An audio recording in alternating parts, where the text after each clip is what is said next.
Testing. 1 million, 2 million, 3 million. That's working. Okay.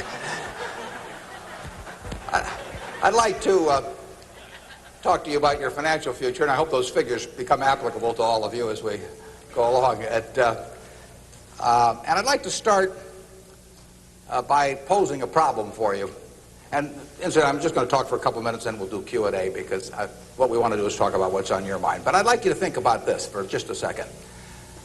If, as we walked out of here today, I said I would like to buy 10% of your financial future, I was going to write you a check today, and from this day forth, you were going to give me 10% of everything you earned.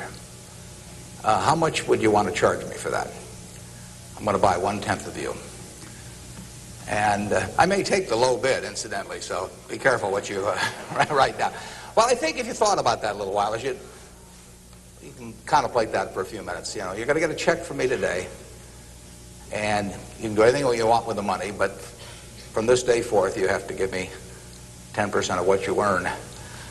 I think it would be very foolish of you, any of you, if you asked for less than, say, $50,000. Now, it's going to be a few years before you're out earning money, and so I've got a few years of dead money there. But then I would start getting this royalty on you as you went along. So I really think that if you thought about it, most of you would want a fair amount more than that, and I think you'd be right. Fortunately, I didn't make this deal with anybody when I started out, so nobody's got a 10% royalty on me. But I think that $50,000 would sort of be the absolute minimum. And if you think about that, that means that right today, you are worth $500,000, because if 10% of you is worth $50,000 in cash today, your potential is worth a minimum on a 100% basis of $500,000. That is the big financial asset you've got. It's way more important what you do with that $500,000 asset that you own today than whether you decide to buy stocks or bonds, or whether you put your money in a mutual fund or pick your own stocks or anything of that sort. The biggest financial asset that you have going for you by miles is the value of your own earning power over the years. So that's really what you should focus on. If you're focusing on your financial future, that means you should focus on you.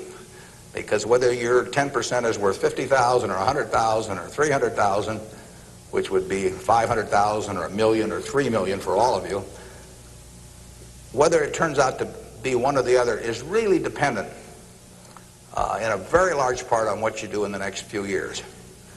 All of you in this room have the brains to do extremely well in life.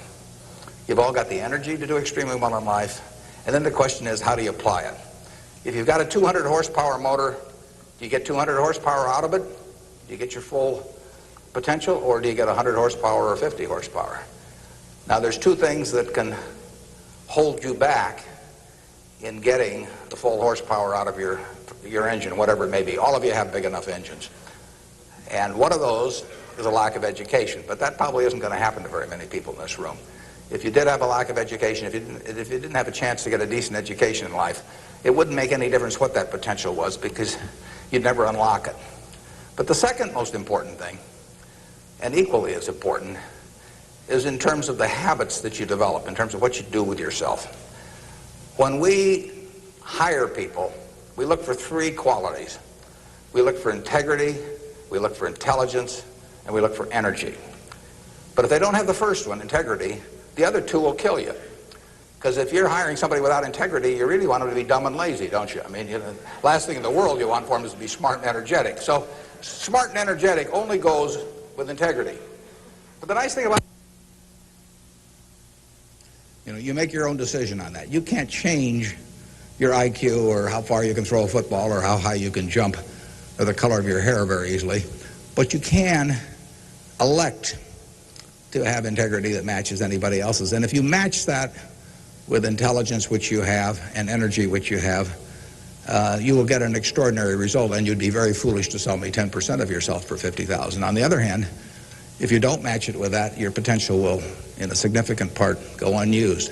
And I'll give you a little simple tests to apply in terms of thinking about the kind of habits you want to develop. Because you can have any habit you want to be. You can be lazy, you can be prompt, you can be late, you can be honest, you can cut corners. I mean, you have all these choices. And those are choices for you to make. Nobody else is going to make them for you. And I would suggest that you play this little game with me, too. Think about the person you would most like to be in life. So maybe it's one of your contemporaries, maybe it's somebody a little older, but pick out the person you admire the most, the person that you'd change places with if you could. And then write down why you admire them. Just put it on a piece of paper. And then figure out the person that you would least like to change places with you. Who really turns you off? Who do you find repulsive? And list the reasons why that person turns you off so much. And put those down on the other side of the paper. And then look at that list. And you'll find that everything on the left-hand side, what you admire in other people, the qualities they bring to life, cheerfulness, generosity, all kinds of things, you'll find those are things you can do yourself. It's very simple. You got to apply yourself, but the habits you form in doing that early on will carry you through life. And on the other hand, you'll find that the things that make people repulsive, selfishness, obnoxiousness, all these things, egotism, are things that no one has to have. If you find those in yourself, you can get rid of them as long as you get rid of them early. So all I suggest is that you write down a list of what you admire, what you find contemptible, and decide that the ones on the admired side are ones you're going to acquire for yourself. And if you do that when you're young, it'll carry you through the rest of your life. This doesn't work if you do it when you're 50 or 60. By then the habits are too well formed. But if you do it early, behavior becomes a habit. So if you do that, 2 or 3 years from now, if you go through the same exercise, you'll find out that the person you admire the most is yourself. That can be a little dangerous under some circumstances, but it's not a bad thing. I mean, you want to be somebody you like, and you don't want to be somebody that you dislike. And form those habits early. You basically can't miss. Now, I'll give you one other small piece of advice that's just a corollary on this, and then we'll get to your questions. And that is, as a general matter, as a one piece of specific financial advice, I would say, avoid credit cards. Just forget about them. We're in various businesses that issue credit cards. The American public loves credit cards. But if you start revolving debt on credit cards, you're going to be paying 18 or 20%. And you can't make progress in your financial life going around borrowing money at 18 or 20%. You can make a lot of money by lending it out at 18 or 20% over time. If you can find anybody that's good that will borrow from you. But you don't want to be on the side of the equation that's always behind in life. I was lucky. I'd saved about $10,000 by the time I got out of school. That $10,000 was really worth millions I might have earned later on, because after you get a family and everything, the expenses roll in. But those were my tools to work with, but it was only because I was ahead of the game. If you're behind the game by $10,000 at some point and paying 18 or 20% interest on it, you will never, you'll never get out of it. So the trick, I've got a partner that says, all I want to know is where I'm going to die, so I'll never go there. And that's true in financial matters as well. You want to figure out where you don't want to be ahead of time and avoid that. And I get about a dozen letters a day from people who are having terrible problems. And there are two reasons why they have terrible problems. One is a number of them have had health problems of some sort. I mean, they have really been hit by or somebody in their family has been hit by some kind of catastrophic illness. And that is it's a terrible thing to happen to any family. And they run up bills they can't pay, and really only society can solve that one in terms of protecting people against that. That's just plain bad luck. But the other one is from people who run up credit card debt, and they're facing bankruptcy, or they've been through bankruptcy once before, and they owe a whole bunch of money, and they can't even pay the interest, let alone pay any principal. And half of my letters come from people like that, and that problem is avoidable. Catastrophic illness is not, but credit card debt is something you bring on yourself, and it's way better, it's way easier to stay out of trouble than to get out of trouble financially. And I will guarantee you, if you run up big credit card debts, you will be in trouble probably the rest of your life in terms of your financial situation. On the other hand, if you get ahead of the game, even if it's on a very modest scale, so that money is coming in from investing, and people owe you money or equities owe you ownership, you'll be way ahead of the game compared to paying it, always paying your creditors every month. So my advice to you is, if you can't pay for it, don't buy it, and get yourself in a position where you can pay for anything, and then we'll be glad to see you at Borsheim's or the Nebraska Furniture Mart. Now let's have some questions. Do we have a mic out there that people can either go to or that travels around? And I can't necessarily see too well from we're going to have one mic on each side, so just raise your hand and wait for us to come to you. Okay, we have somebody up front who would like a mic. Anything that's on your mind, ask about. Don't be bashful. Yeah, how would you advise people who aren't necessarily going into a career field in which you would make a large base salary, such as like medicine or something like that, maybe performing arts or music? How would you advise us to keep up financially with the rest of the world? Well, it is true that a market system does not pay as well in some activities as might seem appropriate for the importance of those activities to society. Just take teaching, for example. I mean, teaching does not pay well. And what could be more important? I mean, you've got to be as interested in who the teachers of your children are as who your accountant is, or whatever, or who's winning the heavyweight title of the world, or that sort of thing. But it doesn't pay well, and it's a fundamental choice whether you're going to go into something. For many people, it'd be a fundamental choice whether you're going to go into something you love or something to try and make a lot of money. I think that generally it pays to go with what you love. I think that it's very hard to find people when they get to be my age who say that they've loved what they've done all their life and feel it was very worthwhile, but they're terribly sad they made that choice because they didn't make a lot of money. I don't think anybody's ever said that to me, that they wish they'd gone into something else where they were uncomfortable doing it or didn't enjoy it, didn't feel very productive, but made a lot of money. So I don't think you'll find that. So I would go to work. I would go to work in whatever turns you on.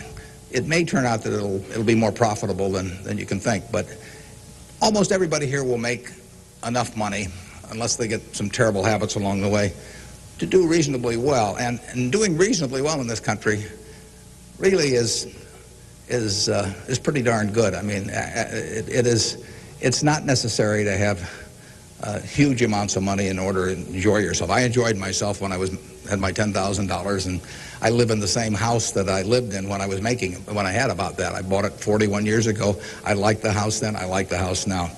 I mean, if you think about it, if you have a reasonable job, you'll be eating at McDonald's and I'll be eating at McDonald's. So we're at a push on food. I mean, in fact, I hope it's Dairy Queen, actually. And and if you come to Dairy Queen, you'll see me. And you can order anything on the menu I can order, and we both can afford it.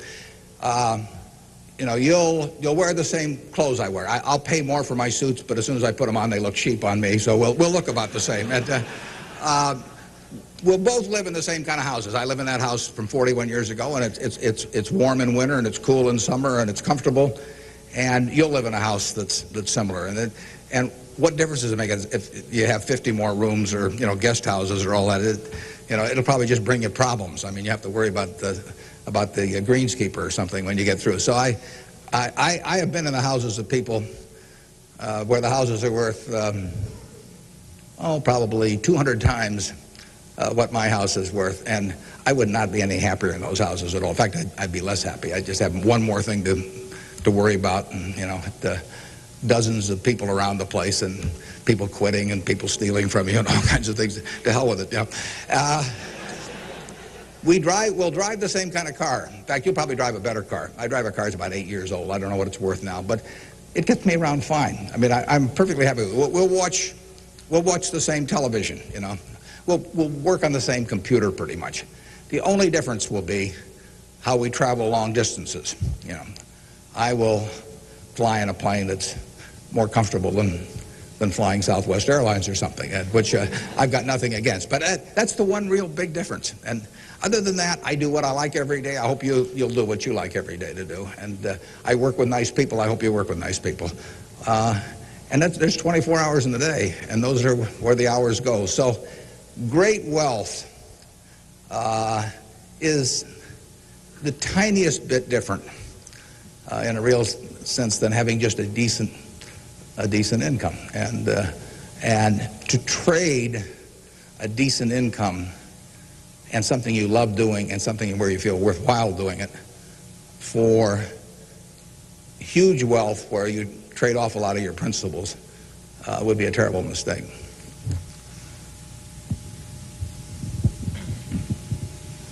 Would you acknowledge your success more on yourself or from the help and teachings of others? Well, I was very lucky in life. If you tell me who your heroes are, I will make a pretty good prediction about what you're going to do. And I had the right heroes. I was very lucky in life, and my heroes never let me down, and started with my dad, and then I had others in business. And so I have had great teachers, some formal teachers, some that were just informal teachers by instinct or example. And if I hadn't had those, you know, my life, I'm sure, would have been very different. If I'd been born anyplace else. When I was born in 1930, and at the time, 1 out of 50 births in the world were in the United States. So I came in against 50 to 1 odds against being born in the United States. I would have been a disaster, you know, if I'd been born in Afghanistan or Peru or someplace. I mean, I was extraordinary. I won the lottery the day I was born, you know, by being born in this country. So have you. I mean, the odds were probably 40 to 1 against you being born in this country, and they were 5 times more likely to have been born in China, or 6 times, and 4 or 5 times more likely to have been born in India or some other place where it would not have been as easy to exploit the full potential of your talent. So we've all won the lottery in that respect, and that's just plain luck. I mean, and I was lucky to be born at this time. I mean, capital allocation is something that pays off extremely well in this society now, but it doesn't pay off in other societies, and it didn't pay off, you know, many years ago. My friend Bill Gates says that if I had been born a few thousand years ago, I'd have been some animal's lunch. You know, I can't run very fast, and I can't climb trees, and, you know, I just happen. Those are talents. Nobody asked me to climb trees now, but there was a time when it might have been important. And incidentally, Bill would have been some animal's breakfast. I mean, he can't run so fast either. But in any event, you know, we are lucky. I mean, just imagine being born a couple hundred years ago with exactly the same talents and how far they would have taken you then. You know, the average person today lives so much better than the richest person lived 100 or 150 years ago. So I'm lucky in that respect. I was lucky to be born of terrific parents. I was lucky to be raised in Omaha in a great public school system. I got a start here in the first 8 grades that gave me a foundation that later, when I went off the track a few times, carried me through, because I had a terrific grade school education right here in Omaha at Rose Hill. And one of the reasons I had it, incidentally, is kind of unfortunate, but I had that great education in part because women were being enormously discriminated against. And so a woman at that time could be a teacher, she could be a secretary, she could be a nurse, you know, and that was about it. So you had half the talent pool in the United States limited to just a few jobs. So you had an abundance of talent in those activities like nursing or teaching, because that talent with males was spread across every form of work activity there was, but with women it was concentrated in a few areas, and that benefited me. It's kind of sad because it didn't benefit those teachers, but I was very lucky, and I've really been that way all my life. And what I do is important as, you know, what a good teacher does or a good nurse does or something of the sort. You know, I think that's quite questionable. It pays off enormously well in a market economy like the United States, and but that's an accident. It didn't have anything to do with any innate ability of mine.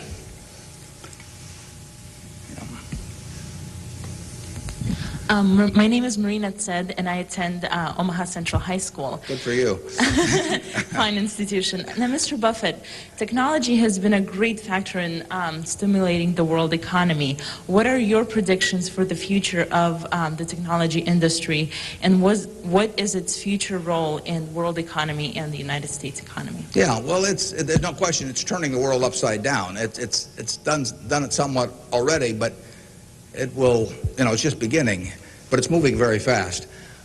I met Gates on July 15th, 1991. I was out there for a 4th of July celebration with a friend and who subsequently died, Meg Greenfield of the Washington Post, and she took us down to visit the Gates family. And he tried to educate me about high tech. And he'd had better luck with chimpanzees. I mean, I was really a disaster. But he's a good teacher. But one thing he told me was that at the time, he said, you've got this model in your head of the world, and your model has time and distance as very limiting factors. And he said, they aren't limiting factors anymore. He said, the cost of talking to somebody around the world or getting your message in front of somebody or publishing, he said, it's going to be zero, or so close to zero it doesn't make any difference. And, that was revolutionary. But it's happening already in a very, very big way. And it's just, 8 years later, and it's exploding. So high-tech information technology, whatever you want to call it, is changing the world, and it's going to change it in a very, very big way. And it'll change, that's one of the things I think about in businesses we buy. We announced the purchase yesterday of a furniture retailer in Boston, in the Boston area. And, I think to myself, what effect does this new world have in terms of the internet on furniture retailing? You have to think about questions like that. The changes will be huge. I played bridge yesterday with people all over the country, but I played it with people all over the world. I just sit down at my computer, and I've got some popcorn there, and I'm in khakis and a sweater, and I can have a bridge game in 30 seconds with people all over the world, and no cost to it, basically. That's a lot different than trying to arrange a game with 4 people in Omaha, on a day when one guy wants to play golf and another wants to watch baseball. And it changes things in a huge way. We are very fortunate. It's in the degree to which the United States leads the world in this area. We have a lead. It's hard to think of who's in second place. And 15 or so years ago, this country had an inferiority complex. It'd be hard for you to remember because you weren't old enough to be around then. But in the early 80s, we were wondering whether the Germans and the Japanese were going to own everything, and that they were going to make all the steel, and they were going to make all the cars and everything else, and the television sets, and we were going to flip hamburgers. That was the standard line. And just imagine in a short period like 15 years how that's changed around. In an important way, that's changed because of this information a revolution where we, like I said, I don't know who you would name as being in second place in the world, but here's the most important industry in the world, and the United States has this incredible position, and we're moving all the time with that position. So I think that argues for it argues for a terrific future for the world over time, and I think it argues even more for a terrific future for this country. What are the best ways for youth to get started now in securing their financial future? For what to secure their financial future? For youth. Youth? Oh, well, it's not very complicated. It goes back to getting full use out of your own talents first. The difference between whether you're going to be earning X or 2X or 3X a year 20 years from now is going to be a function of how well, not how much talent you have, but how well you use the talents you already have.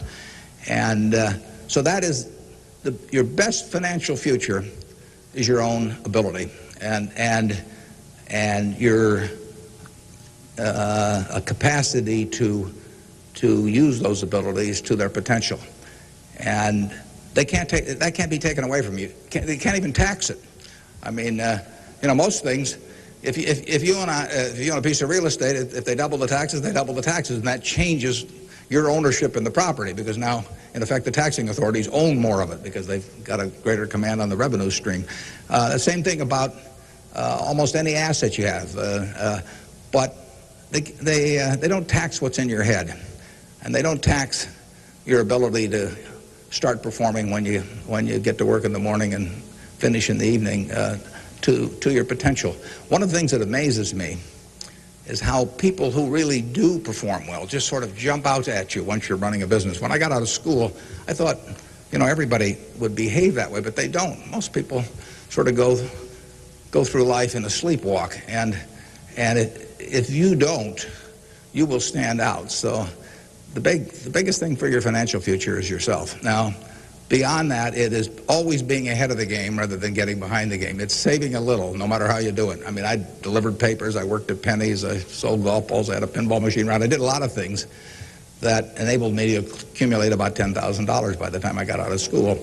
10,000 doesn't go as far now as it did then, but having anything so that you're ahead of the game and not getting behind the game is enormously important. I mean, just, if you're going to run a 100-yard dash against a bunch of people in life, if you can figure it out so that when the gun goes off, you're 10 or 15 yards ahead instead of 10 or 15 yards behind, it's going to make an enormous difference in how that race comes out. So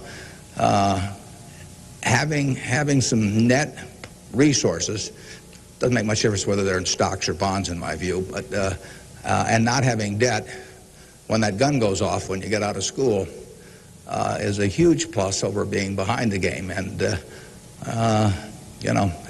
it may come from delivering a paper out in the morning, it may come from part-time work someplace, but put aside a few dollars for yourself so that when the time comes and you enter the workforce, you're ahead of the game and not behind. And then once you get there, don't get behind by buying a whole lot of things that you figure you're going to pay for someday while you're paying 20% interest in between. Students, if you could please say your name and school when you ask a question. Yeah, it's hard for me to see even where the microphone is, but I can.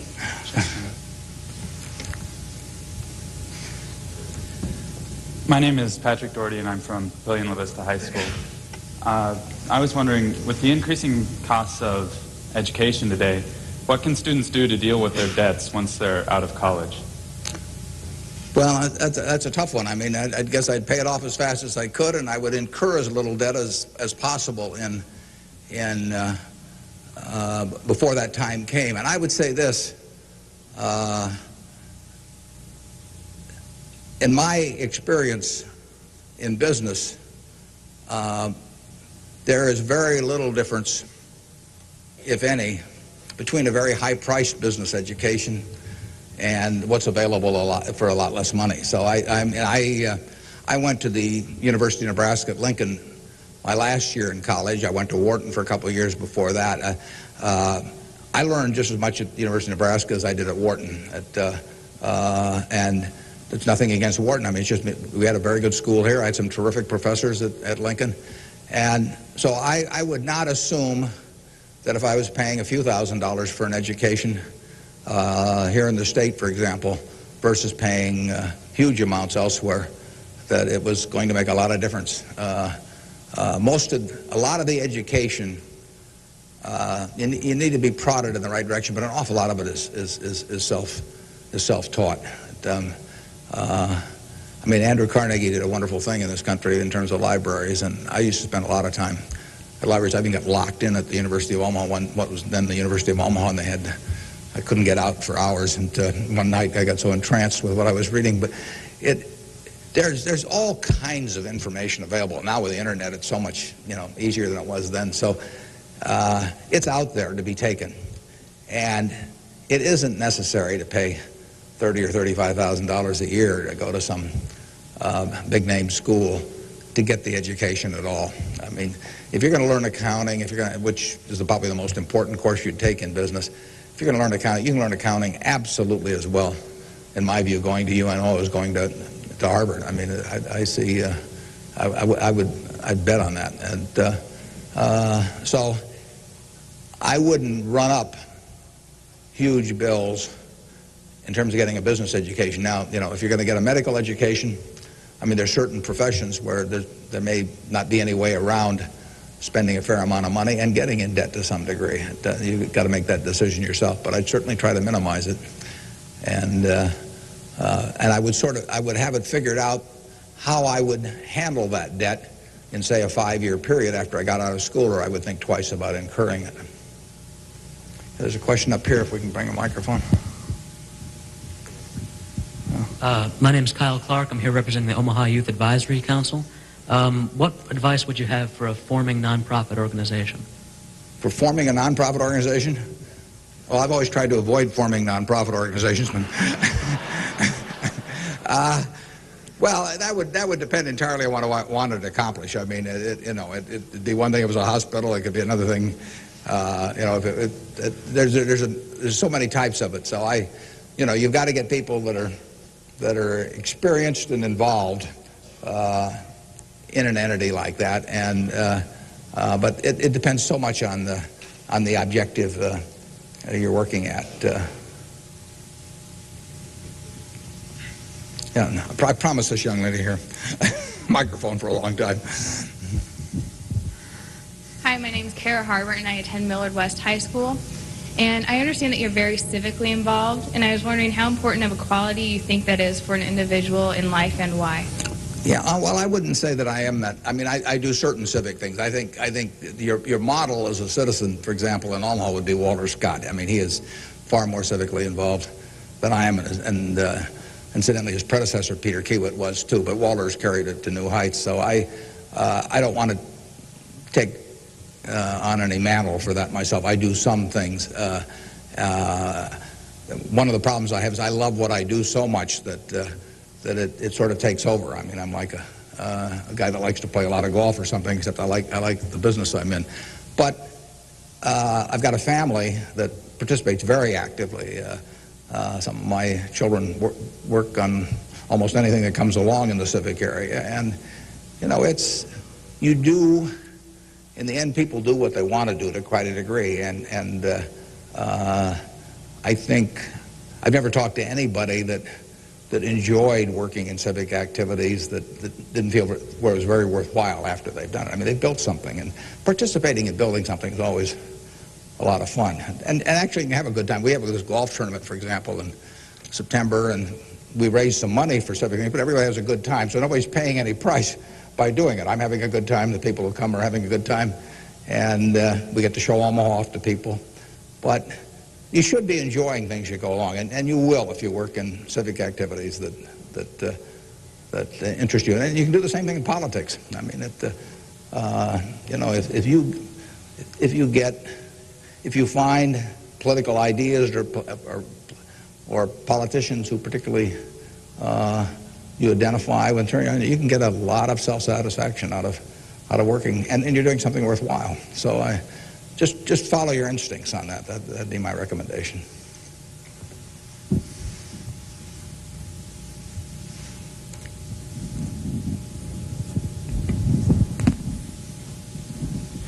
Hi, my name is Jeremy Graham from Millard South High School. We're probably the elite youth of today, and I have a question. What do you see as the biggest economic problem facing the youth of today going into the future? Yeah, I don't think that you're going to have enormous economic problems. I think you will live in a society where the average person lives better by a significant margin than the average one of a generation earlier or 2 generations earlier. That's been the history of this country. It's a marvelous country that way. I mean, when you think of it, we have 4.5% of the world's population, and what's been accomplished here is incredible. 53% of the value of corporations that are publicly traded in the world exists in the United States with 4.5% of the population. This country always has done well. They say in stocks that you should buy stock in a business that's so good that even an idiot can run it, because sooner or later one will. And that's not terrible advice. Well, that seems to have been sort of the history of this country from time to time. I mean, we've had all these problems that have come along. If you look back on the last 100 years and list all the problems this country's run into, you can make a very long list. And a lot of people who focused on those problems at the time have missed the bigger picture. And the bigger picture is that every generation lives better than the one before it. And that's because of savings, because savings enable people to create new tools to do better things as they go along. And it's also due to an environment that lets people realize their potential to a greater degree than most other environments in the world. It's far from perfect. I mean, it's sad how far it is from perfect, but it is better than anything else around. I mean, in this country, you don't have some commissar or something running a big business in this country. You've got a guy like Jack Welch, and a fellow like Jack Welch makes a difference of night and day in terms of the productivity of that business over a period of decades. And productivity is what causes the standard of living to rise. So a system that throws up the Jack Welches of the world to run businesses is going to have an enormous advantage over a society that does it by heredity or that does it by government edict. And we're closer to that society that I've described than any other country, and it's led to great things, and it will continue to lead to great things. So I think you've got the best future. You don't face a war, and you've got a better future in terms of achieving material rewards than any generation in history. So I wish I could trade you places. I might get taken up on that by a few of you, though.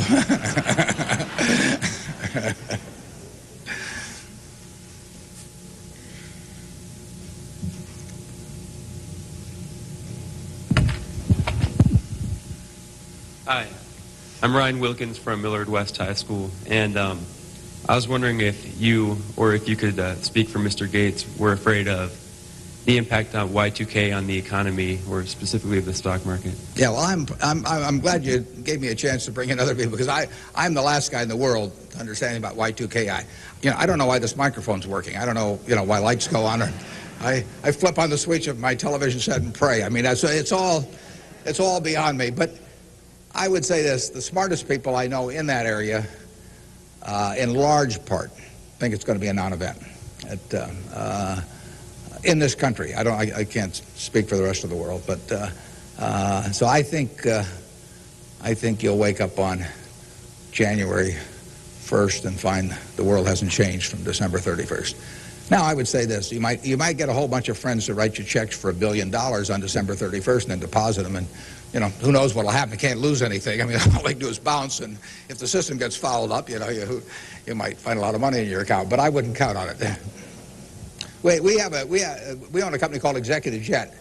We have about 1,400 or 1,500 customers who own pieces of airplanes with us, and so we've got 160 of their planes and some of our own flying around. It'll be very interesting to me to see what the advance people let us know ahead of time when they want to use it. It'll be very interesting to see how many sign up for January 1st at 12:01. But it wouldn't bother me to fly them in the least on January 1st or do anything else on January 1st.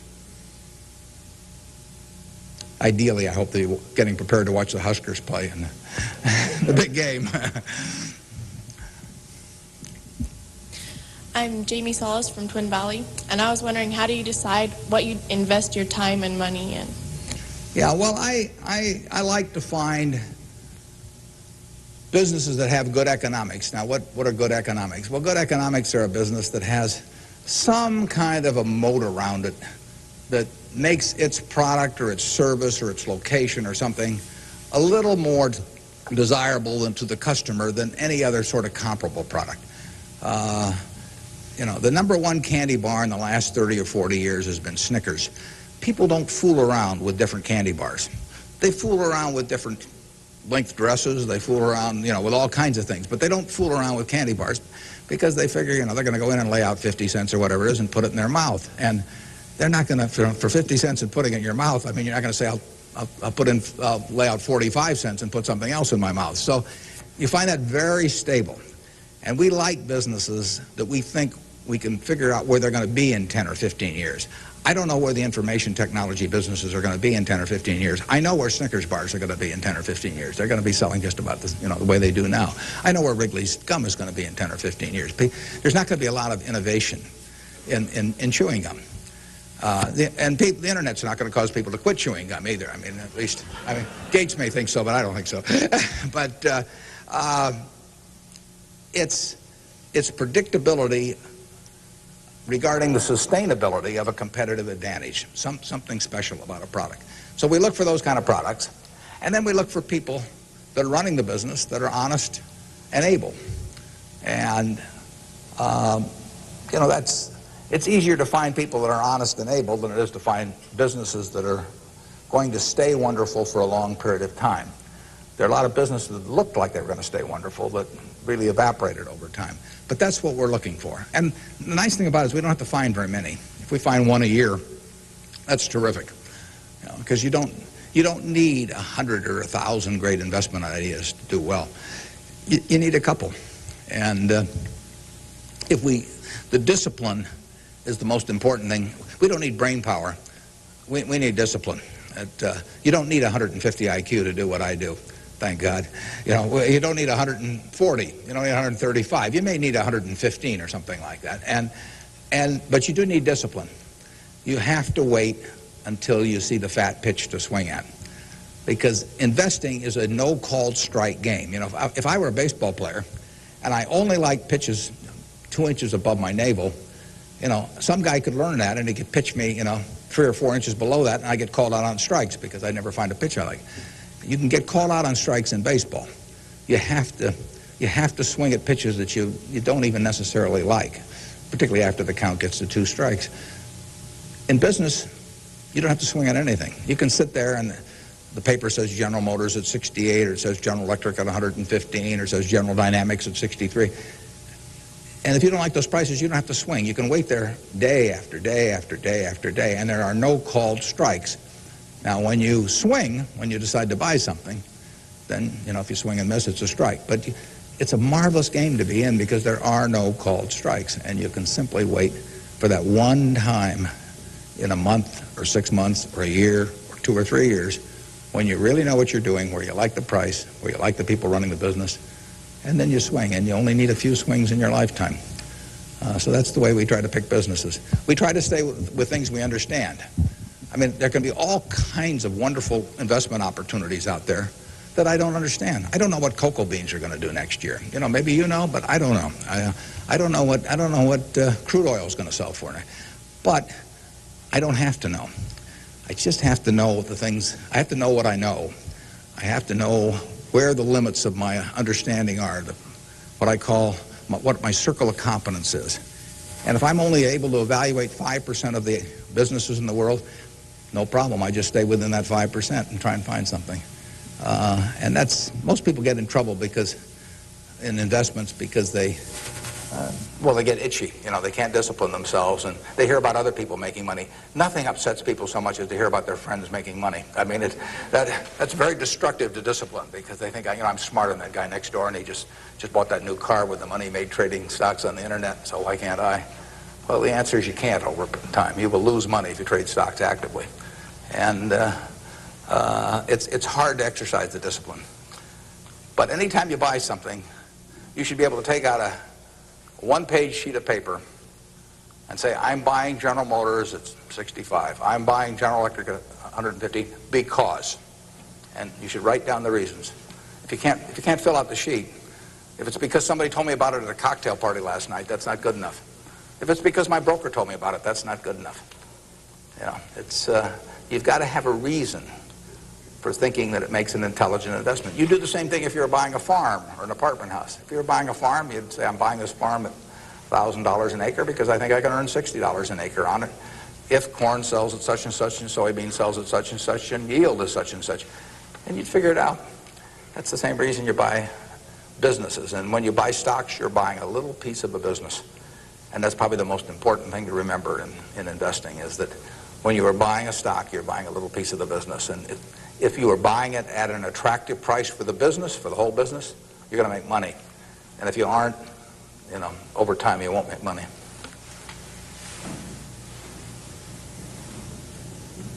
Hi, my name is Cliff McAvoy from Elkhorn Mount Michael. Reverend Jesse Jackson talked to us earlier. He seemed to believe that the moral standards of today's society will eventually affect us in business. How do you feel this will affect us as youth growing up in the United States? He said the moral standards will affect us how? Like moral decay in society today. will affect us in business by how we feel and how we interact with other people? Well, I think very difficult to quantify moral standards over time. I mean, you can pick out huge weaknesses at any given time in terms of how people or the country is behaving, and huge strengths. So I think it's enormously difficult to quantify. I think, by and large, we have made progress in what I would call institutionalized moral standards in this country. I mean, in terms of slavery, in terms of the women couldn't vote, a century ago. Half the country were second-class citizens in that respect, and they had much lesser rights in terms of inheritance and all kinds of things. The income tax didn't exist 100 years ago, so the idea of taxing people according to how much that they benefited from society and their income didn't exist. So I think in terms of institutionalized moral standards, the country has made really quite significant progress in the last 100 years. I think, there's an enormous distance to go. I think we're going in the right direction, maybe by fits and starts, but I think we're going in the right direction, and I think that it will be a significant plus to everybody in this room if they live in a more moral society 40 years from now than a less moral. But I think the odds are that they will. I think the country moves in that direction. It's very difficult to do it, and all kinds of interests that work against it. But in the end, I think the American people want it. And you saw it in civil rights. I mean, it took television to dramatize what was going on, and people that weren't near it preferred not to think about it. But it got through to the conscience of the American people. And a lot of progress has been made there, and there's a lot left to be made, but it's better than it was. And the pace may seem very slow to those people involved, and I can understand that. The pace, for women's suffrage, I mean, that went for decades and decades and decades. Women couldn't be on a jury. I was reading the trial of Clarence Darrow, which took place in California in about 10 or 11. There were no women on the jury. The woman wasn't allowed to be on a jury. They weren't citizens in that sense. So it's the moral behavior of the country has, in my view, improved, but and it'll continue to improve, and I hope you all in this room do your part to help it improve.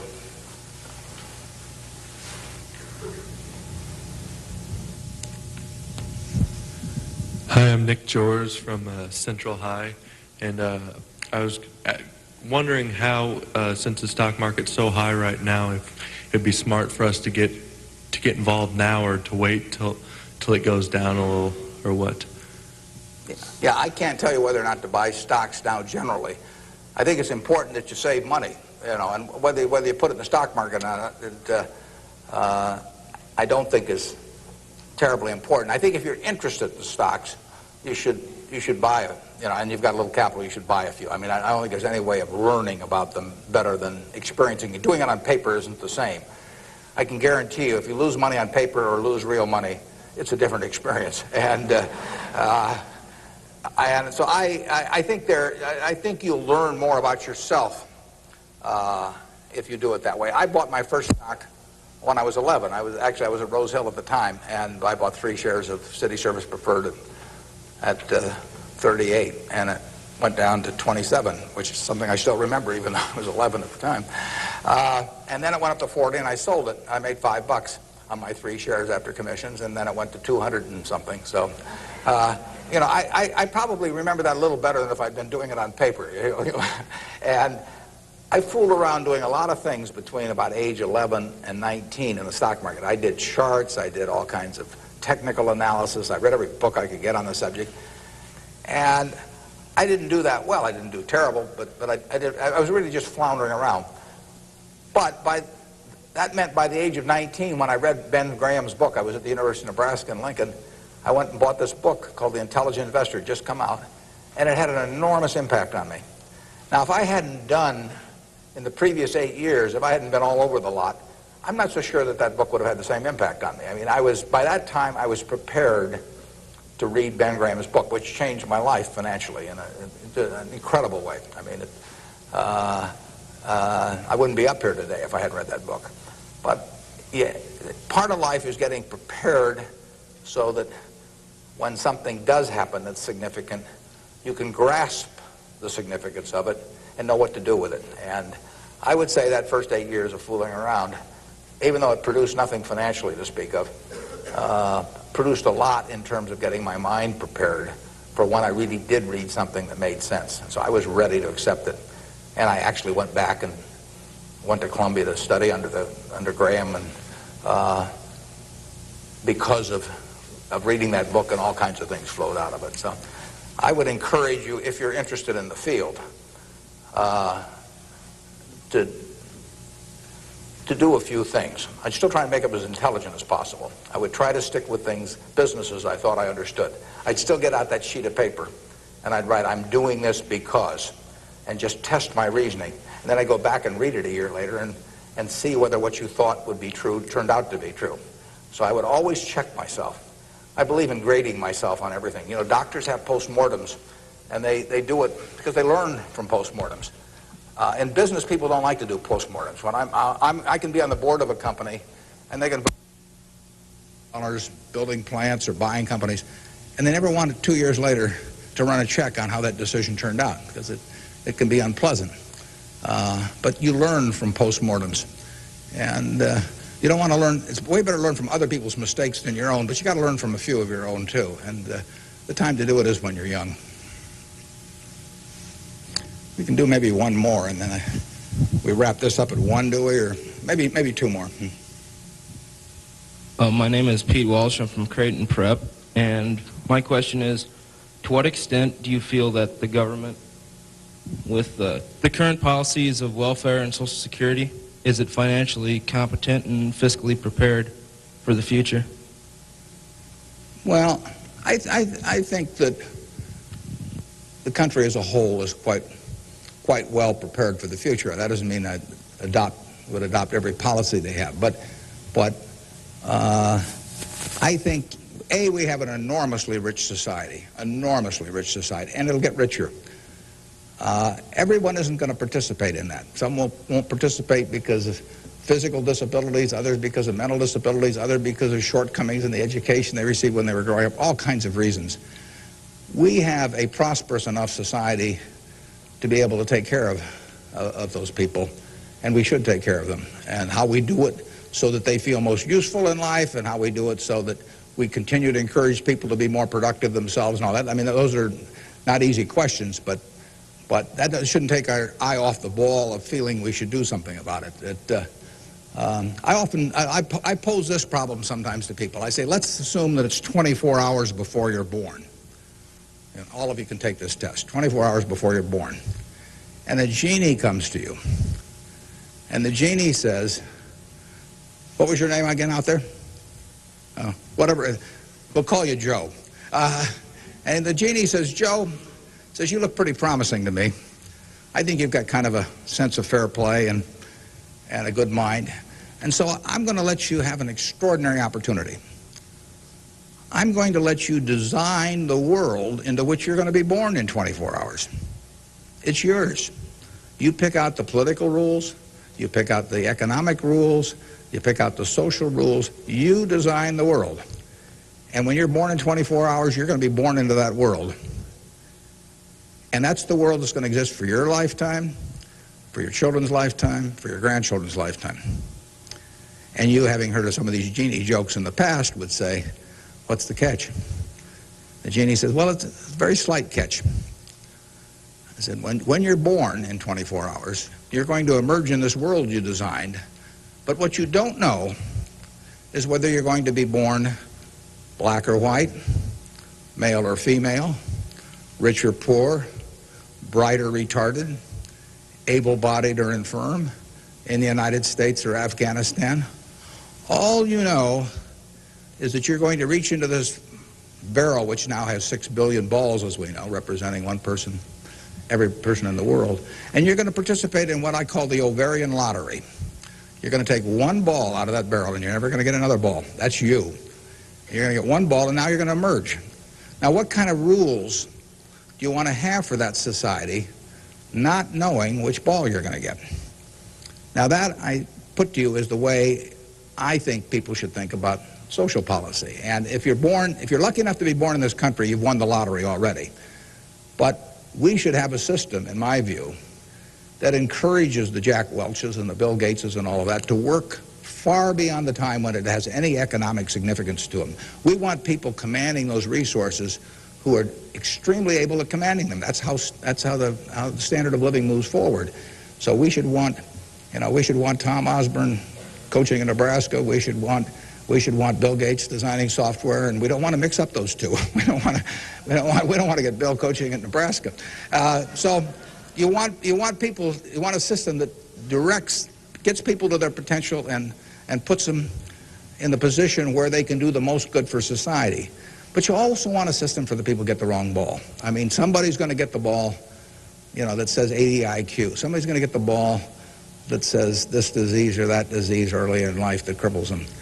And we've got a rich enough society that we can take care of those people. And I think that, to get back to your question, I think that this society will move more and more in that direction. It has the capability of moving more and more in that direction as our resources and our output increases. And I think that it has the will to do that in a general way, although, like I say, there have always been lots of fits and starts. So there is no shortage in the United States of resources. There's no shortage of output. You have to have a system that encourages people to behave to the limit of their abilities and puts them in the right place. But then you have to make sure that everybody gets taken care of, too. Now, we can do one more, and then we'll break. I'll let the fellow with the microphone, or woman here, make the decision. Hi, my name is Ben Gold. I go to Brown Talbot. And I wanted to know, how do you think the media affects the world economically today? Well, it's a small question. Well, what it obviously does, simply because it's moved so far technologically, is it's brought it together in a big way. I mean, I was over in China a few years ago, and I was right after the time of the women's conference in Beijing, and I was reading the Chinese coverage of that conference, and of course it had nothing to do with what was taking place, but the internet was coming in, and you can access the Washington Post or the New York Times or anything. I get the Washington Post at 9:30 here at night. In effect, I never could get it the next day through physical delivery, but by electronic delivery I can read it.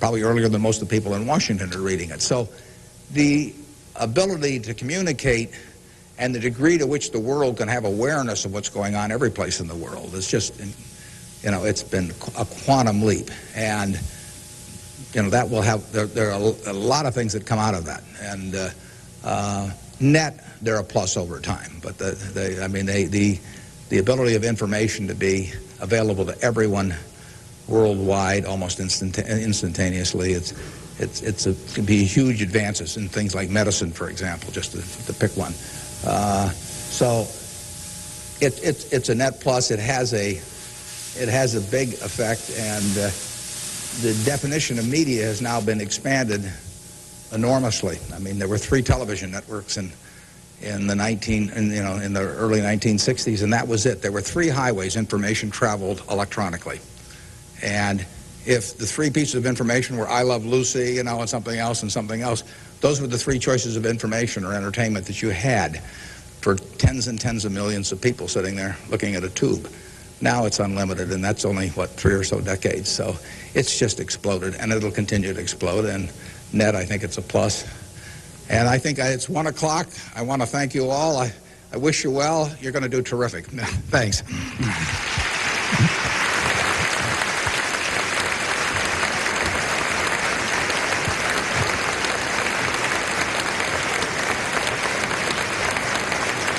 Thank you.